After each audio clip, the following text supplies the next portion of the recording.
Questions to the Prime Minister, and I start with Robert Loggan. Water.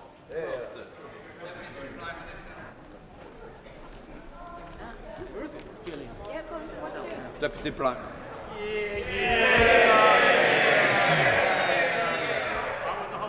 Thank you, Mr. Speaker. I've been asked to reply on behalf of my right honourable friend, the Prime Minister. As the House will know, he's been at the UN General Assembly in New York, where he's held meetings with world leaders, in particular leaders from countries vulnerable to climate change. He's also met with President Biden for discussions on climate, COVID and international security. Robert Loggan. Thank you, Mr. Speaker. GPs have done a brilliant job delivering the vaccination programme. They've had to work very long hours in the most challenging circumstances, and now they're having to deal with a huge COVID backlog. As a result, many of my constituents have contacted me, frustrated by how difficult it is to see their GP face-to-face. Just this week, I've been contacted by someone who's been diagnosed with cancer after being taken into hospital. Now, she said to me, and I quote, "I can't help but wonder if they'd have caught it sooner if I'd been able to see someone in person instead of trying to describe my symptoms over the phone." So can I ask the Deputy Prime Minister what the government are doing to tackle the COVID backlog and get face-to-face GP appointments back as soon as possible? Can I thank my honourable friend? I know he's a huge champion of his local NHS. I know of the incredible work that he's done on reinstatement of breast cancer screening clinics, amongst other things. Can I join with him in thanking GPs for the heroic job they've done to see us through the pandemic? While appointment numbers have returned to pre-pandemic levels, of course, patients, the public, rightly expect to see their GP face-to-face where it's necessary, and as he'll be aware, we've provided, and the Chancellor has funded, a £36 billion package to deal with the NHS backlog, as well as pursuing our plan for social care. We now come to the Deputy Leader of the Opposition, Angela Rayner. Thank you, Mr. Speaker. And the honourable member makes a very important point that I think across the House people are concerned about that. And I share the Deputy Leader's comments regarding the work of the GPs and our local primary care services. But, Mr. Speaker, can I begin by offering my commiserations to the Prime Minister after he flew away to the US and made absolutely zero progress on the trade deal that he promised us. And can I ask the Deputy Prime Minister, does the Deputy Prime Minister still believe that British workers are amongst the worst idlers in the world? He is. Thank you, Mr. Speaker. Well, can I just say to the Right Honourable Lady, for a start, I think it's excellent news that because of the engagement we've had with the US, they have immediately given us the boost to trade and businesses by reinstating travel from the UK to the US.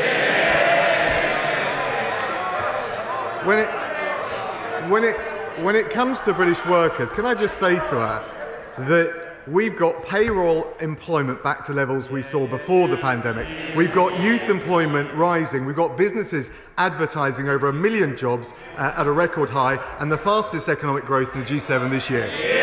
Angela Rayner. Oh, Mr. Speaker, still no trade deal. And those were the words, of the Deputy Prime Minister in his book, which he wrote alongside the Foreign Secretary, the Home Secretary and the Business Secretary. And his actions, Mr. Speaker, speak even louder than those words, because whatever they say, their political choices have made it harder for working families to get by. So can the Deputy Prime Minister tell us how much his universal credit cut and national insurance hike will take from a worker on £18,000 a year? Say a shop worker or a travel agent. Well, what I'd say to the Right Honourable Lady is that the UC uplift was always meant to be temporary. We've paid the wages of nearly 12 million workers through this pandemic. We are coming out with rising jobs, rising wages. We would have done none of that if we'd have taken her advice, not come out of lockdown. Labour have got no plan. Our plan is working. Angela Rayner. Mr. Speaker, lots of words for I don't know, so let me help him. His government chose to cut the income of a worker on £18,000 a year by over £1,100. And Mr. Speaker, that's almost exactly the same as an average annual energy bill. Just as energy prices are ballooning, they've chosen to take the money that could cover a year's worth of bills out of the pockets of working people. The Deputy Prime Minister has said the solution is for people to work harder. So can he tell us how many days a worker on the minimum wage would have to work this year in order to afford a night at a luxury hotel, say in Crete?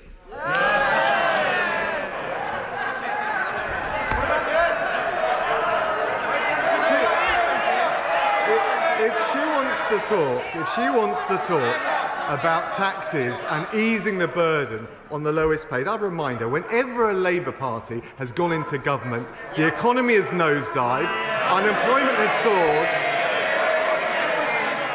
and taxes have gone through the roof. Under this government, we cut income tax, saving every worker £1,200 each year. We've introduced and extended the national living wage, so full-time workers £4,000 better off each year. We've doubled the free childcare for working parents, worth up to £5,000 for every child every year. When Labour takes office, unemployment goes up and the economy goes down. Angela Rayner. Mr. Speaker, he talks about the economy. He doesn't even know how much his own holiday costs. So let me tell him, a worker on the minimum wage would need to work an extra 50 days to pay for a single night at his favourite resort.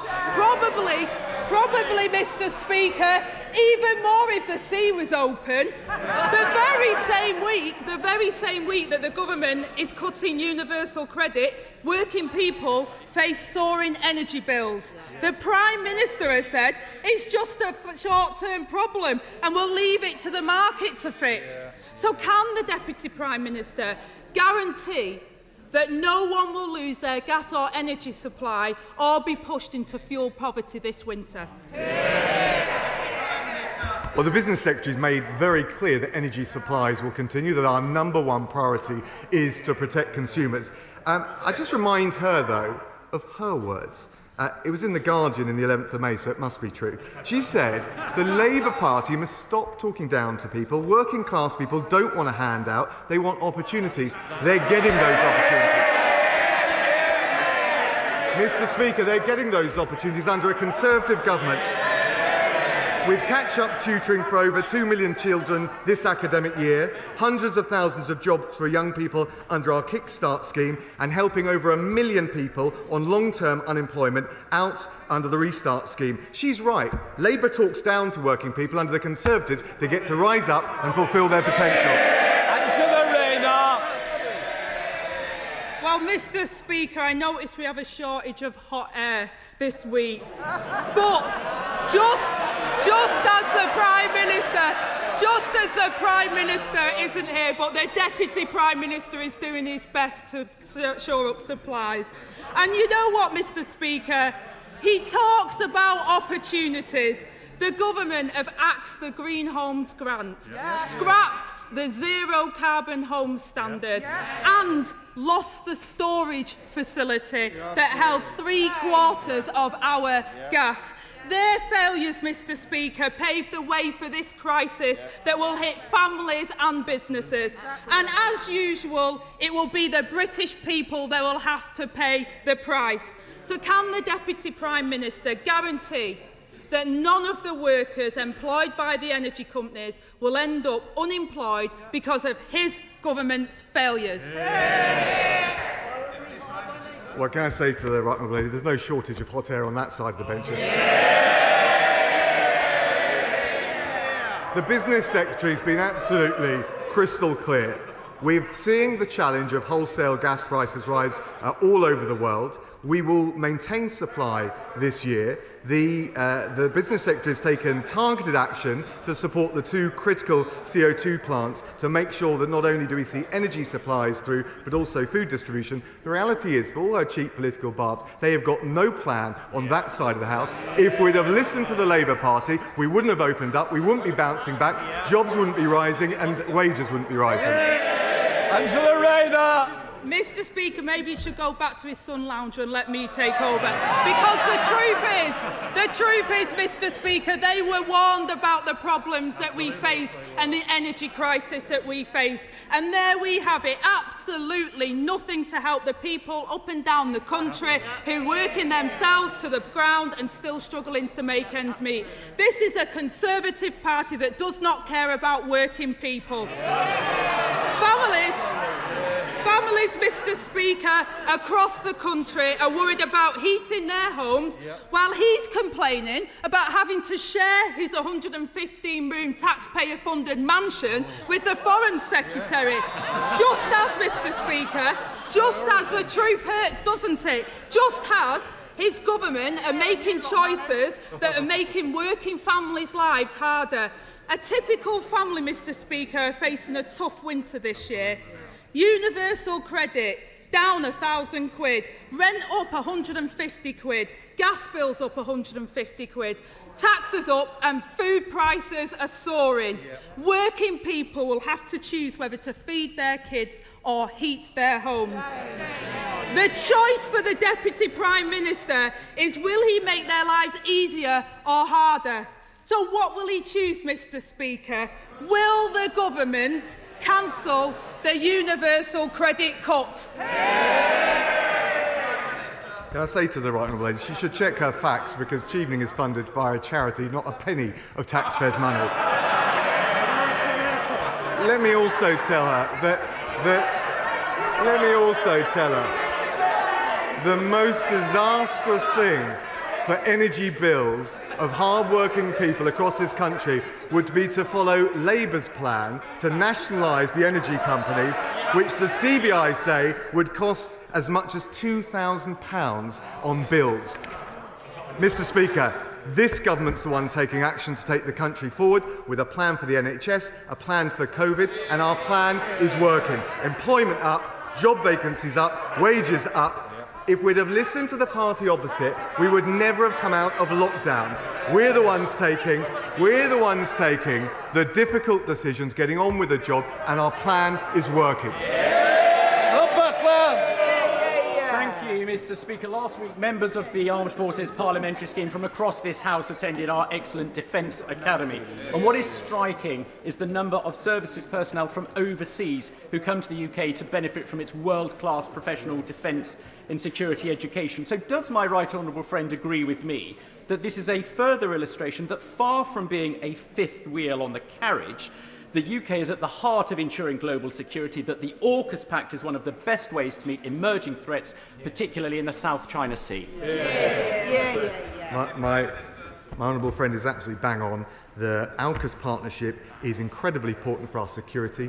It builds on what we said in the integrated review about promoting stability in the Indo-Pacific. It builds on our FTA negotiations, including CPTPP. It builds on our membership as a dialogue partner of ASEAN, the Association of Southeast Asian Nations, the first new member in over 20 years, and it will have huge opportunities for jobs and businesses here at home, and part of the levelling up agenda. Deputy Leader of the SNP, Kirsty Oswald. Thank you, Mr. Speaker. Across Scotland and the UK, millions of families are seeing their incomes slashed by this Tory government, with a toxic combination of Tory cuts, tax rises and the growing cost of Brexit. The Prime Minister promised that he would make energy bills more than £60 per household cheaper after Brexit. Instead, they could skyrocket by £550 at the worst possible time. The UK government is slashing universal credit by £1,040, furlough is ending prematurely, and a Tory tax hike will leave the majority of families hundreds of pounds worse off next year. Right. Let's be clear, this is a Tory cost of living crisis, and yet again lower and middle income families will suffer the most. So will the Deputy Prime Minister agree with me, It is time to scrap Tory cuts to universal credit and to introduce an emergency energy payment for lower income families so no one has to choose between heating and eating this winter. Can I say to the Honourable Lady, many of those issues are devolved to Scotland, but the price gap, the energy price gap, the energy price gap will save 15 million households up to £100 each year. We're also taking targeted measures to extend the warm home discount. That will be £150 knocked off the bills of 780,000 homes. We're providing seasonal cold weather payments to eligible claimants, an extra £25 a week during colder periods. On top of that, we're giving a winter fuel payment to recipients of the state pension. But the crucial thing, Mr. Speaker, is that we've got rising employment and rising wages, and that will benefit everyone in Scotland and across the UK. Kirsten Oswald. Thank you, Mr. Speaker. And that's a disappointing and perplexing response from the Deputy Prime Minister, who perhaps needs to go back and look again. And I have to say to him, warm words don't heat homes. And unless these Tory cuts are reversed, we will see even more families pushed into hardship and crisis. Mr. Speaker, yesterday I met with the East Renfrewshire Citizens Advice Bureau. They warned of a cost of living tsunami hammering families. A universal credit cut, Tory tax hikes, soaring household bills. Because of this government's choices, people are having to choose between heating their homes or feeding their families. For all their empty rhetoric, you can't level up by making people poorer. So can the Deputy Prime Minister explain why he's stubbornly refusing to consider introducing an emergency energy payment that would help families through a very difficult winter? Well, as said, Mr. Speaker, the price gap in place will save 50 million households up to £100 each year. On top of that, because of the approach we've taken with the national living wage, full-time workers will be £4,000 per year better off. But can I just also say to her, I think given the challenges that we understandably face, people expect, including in Scotland, for us to come together, stop this scaremongering, stop this sowing of division, and that's why I would have thought she would welcome the fact, with some of the challenges that the Scottish Ambulance Service is facing, that we've got the British Armed Forces helping the people of Scotland. Chris Loader. Thank you, Mr. Speaker. The bus and train operator First Group continue to slash our transport services in West Dorset, despite receiving millions of pounds of public money with no revenue risk at all, and the worst rail line frequency in the country on the Heart of Wessex line. Will the Deputy Prime Minister directly intervene to save what little service we have on that 3-hourly frequency line, or will he actively work to get a new operator that will? Can I thank my honourable friend, and I know he's a great champion for the people in his constituency. I also understand that the Department for Transport has been engaging with the transport operators in his constituency. I understand that South Western Rail intend to increase service levels to their pre-COVID timetable by May 2022, and I also know that they have ambitions for an increase in the train service frequency on the Great Western Rail route. DfT will of course continue to work with GWR, and I continue to support him in trying to champion commuters and passengers on all of those services. Stephen Farr. Thank you, Mr. Speaker.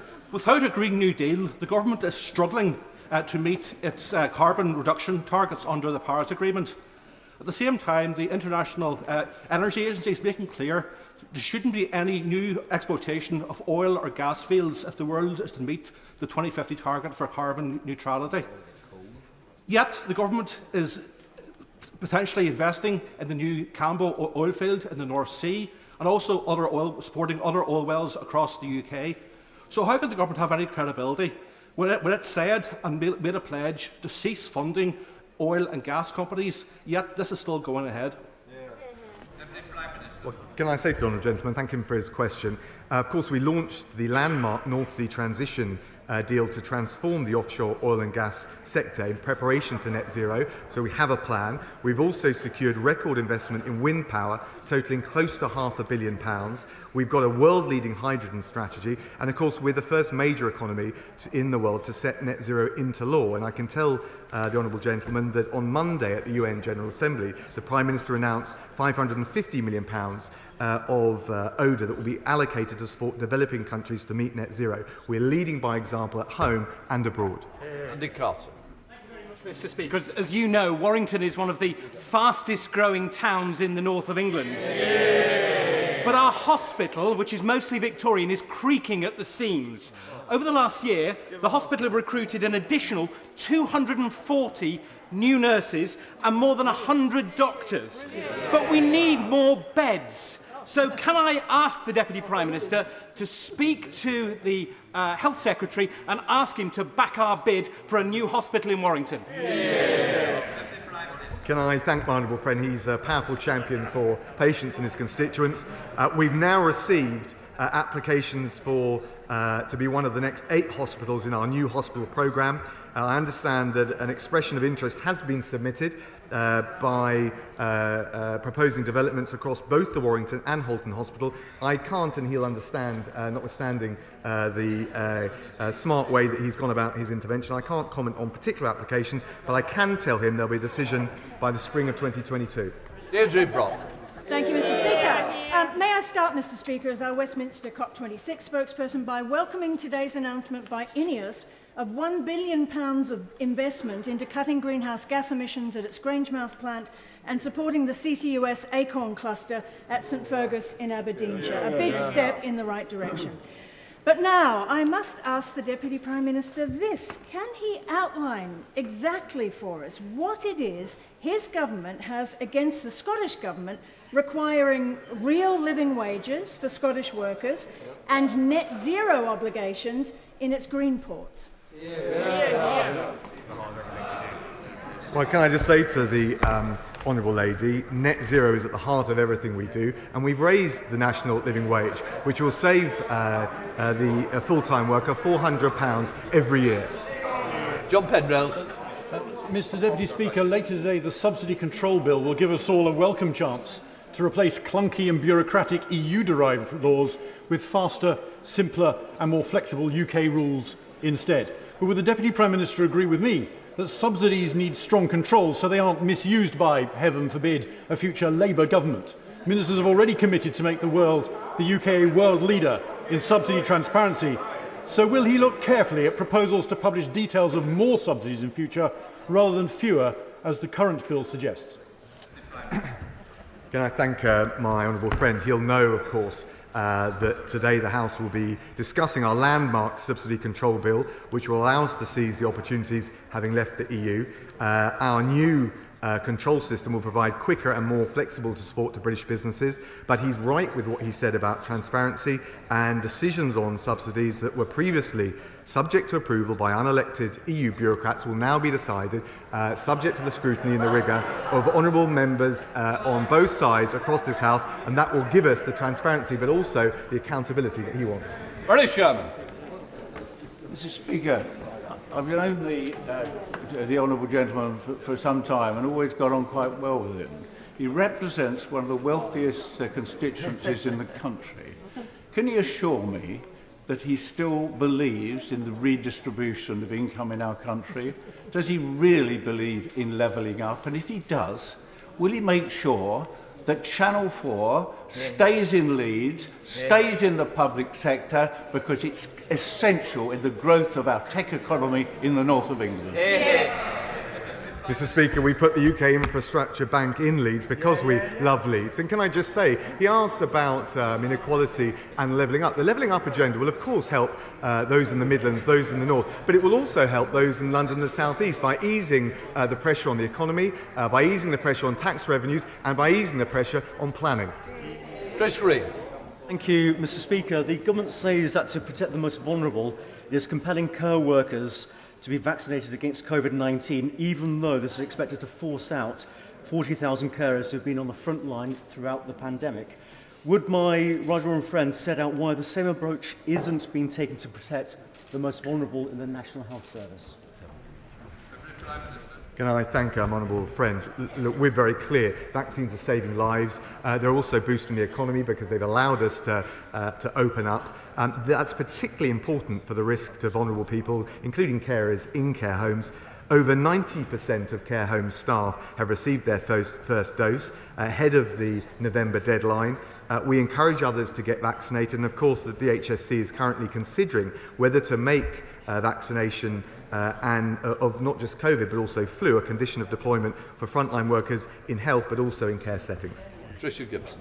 The increase in employers' national insurance payments will place a huge burden on the public sector, from local government to police and fire services. Can the Deputy Prime Minister tell the House what the financial impact of this will be, both north and south of the border, and if additional funding will be provided to ensure there are no cuts to our vital public services? Well, can I just say to the Honourable Lady that, of course, the Treasury assessed very carefully these measures. We're supporting hundreds of thousands of jobs for young people under our Kickstart scheme. There's a range of other measures that we're taking, including the Restart scheme, and of course we look at the tax burden. But I would just remind her that we're the ones that have taken 1,200. We're the ones that have saved the average worker £1,200 every year. We've doubled the free childcare for working parents, and frankly, to the Honourable Lady, we're of course mindful of the pressure on public service as with the private sector. We're doing everything we can. But the SNP opposed coming out of lockdown. The SNP opposed. Order! Please, we've got to try and get through some questions. It's your own side. You're stopping asking the questions, Deputy Prime Minister. Too long an answer. Deanna Davis. Thank you, Mr. Speaker. Much of the reason that I stand in this chamber today follows a chain reaction of events following the death of my father from a single punch assault. But my dad is just one of many victims, which is why this week we are marking One Punch Awareness Week. So can I ask the Deputy Prime Minister if he'll join me in showing his support for One Punch Awareness Week, and can I extend an invitation to him to join me immediately after PMQs in Westminster Hall, and indeed all colleagues right across the House to join us to show that support? Can I say to my honourable friend, I know how much this campaign means to her personally. I know that honourable members across the House will be very proud of the tenacious way she is pursuing that campaign. Of course I will join her in Westminster Hall, and I would encourage all honourable members to do the same. Lockhart.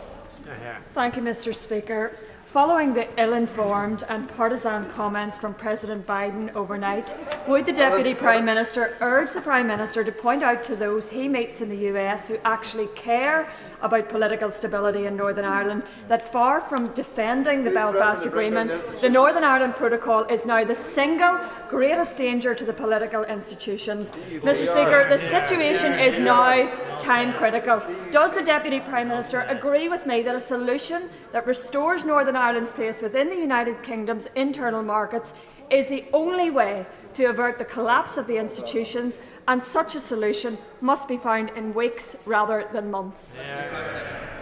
Can I thank the Honourable Lady? We absolutely agree that having a smart and pragmatic approach is the only way that we will be able to uphold the Good Friday Agreement for all communities in Northern Ireland.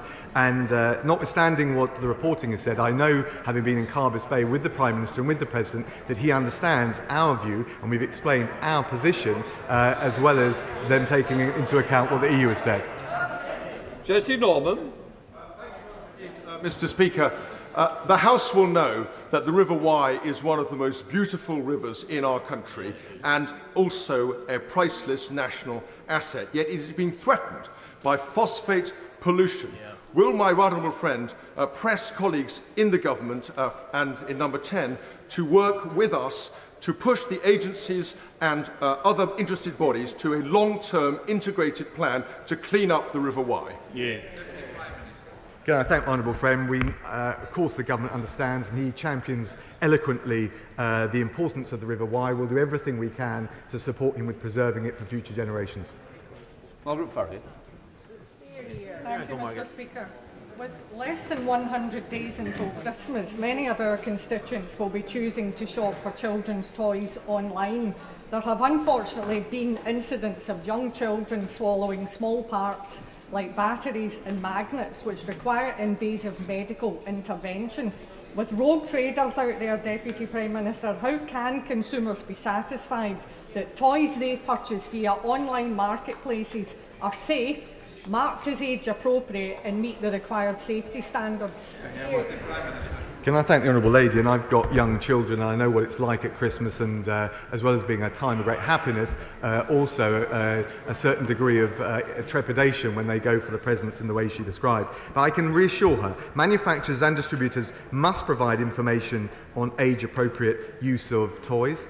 The UK Office for Product Safety and Standards will take action to remove products online that pose any risk, and our product safety framework is being reviewed to make sure that it's fit for purpose, that it's updated in line with new products going onto the market, and above all, that it protects consumers.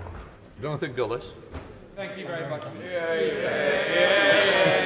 Stoke-on-Trent has received so far £29 million to the Transforming Cities Fund, 550 jobs from the Home Office, and Kids Growth has received a £17.6 million town deal. After 70 years of neglect from the Labour Party, Stoke-on-Trent is firmly on the map, but we have a £73.5 million Levelling Up Fund bid. So will my right honourable friend ensure that Stoke-on-Trent, who is now hungry, gets its just dessert? He's a Doughty champion for his constituency. He's absolutely right. We'll give him all the support we can. And he's right to say the only reason that we're seeing that level of prosperity is because we've got employment rising, youth unemployment coming up, and rising wages. That's happening under this government because the opposition have no plan whatsoever. But it's nice to welcome back Sir George Hamilton.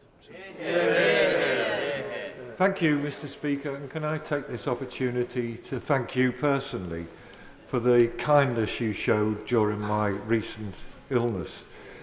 Does the right honourable gentleman agree that town halls know better than Whitehall when it comes to levelling up?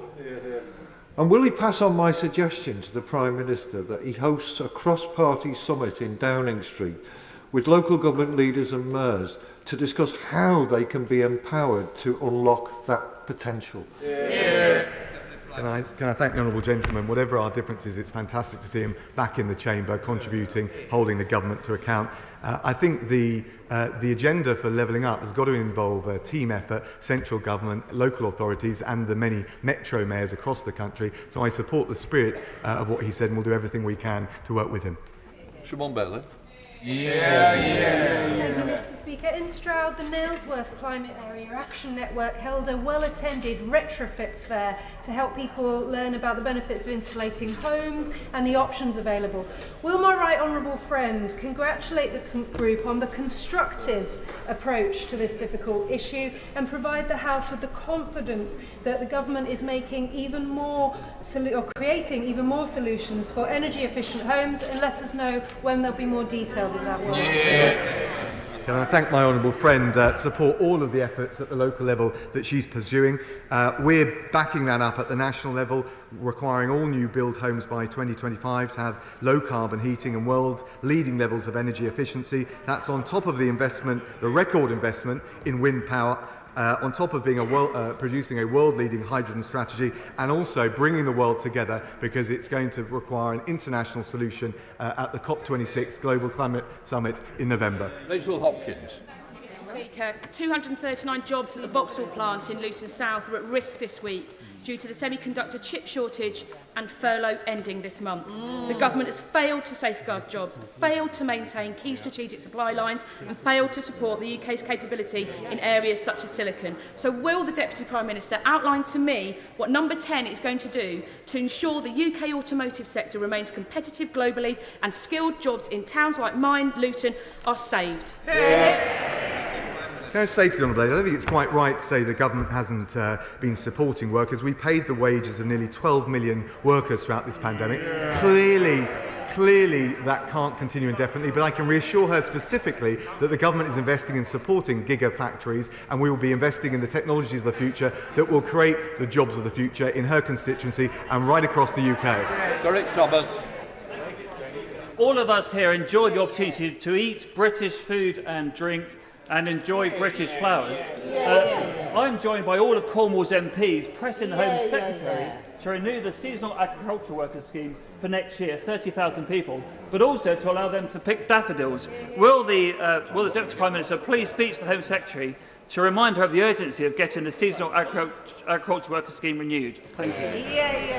My honourable friend is a powerful champion for his constituency in the region. I will, of course, pass on his suggestion and advice to the Home Secretary. I believe she's been lobbied from various other quarters. We're very mindful of the impact on seasonal workers, and we'll make sure we get the right balance. Final question, Anna McMorran.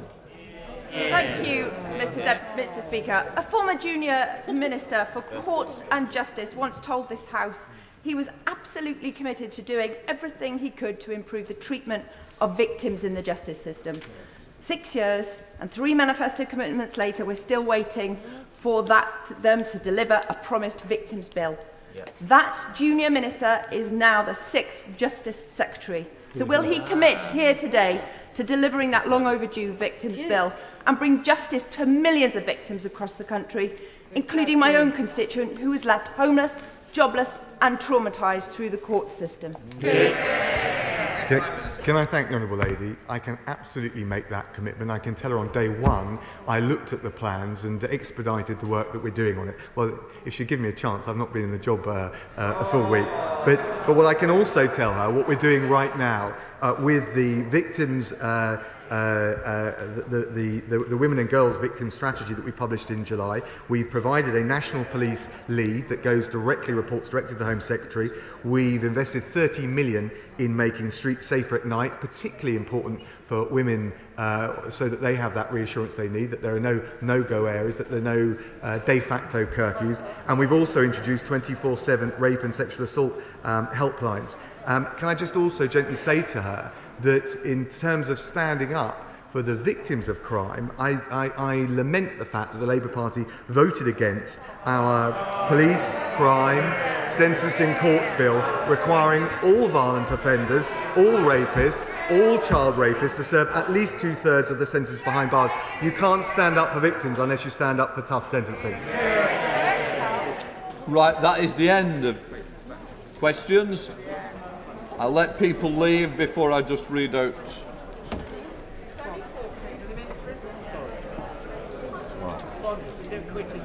Okay.